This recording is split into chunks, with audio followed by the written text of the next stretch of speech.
Sa unang araw ng burol sa Arlington Memorial Chapel sa Quezon City, nang labi ng tinaguriang Queen of Philippine Cinema na si Miss Gloria Romero, ilang personalidad sa show business ang dumating para makiramay tulad ni Boots Anson Roa, Celia Rodriguez, Tirso Cruz III, Eric Quizon, Ay de las Alas. Personal ding nakiramay si Helen Gamboa Soto. Nakakalungkot pero alam ni Tita Glo na mahal ko siya at ganon din siya sa akin.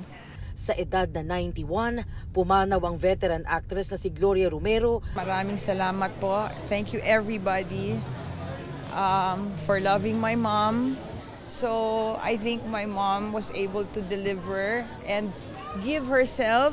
Ngayong Lunes at sa Martes, bubuksan sa publiko ang burol para masilayan ng mga fans sa huling sandali ang labi ng veteranang aktres.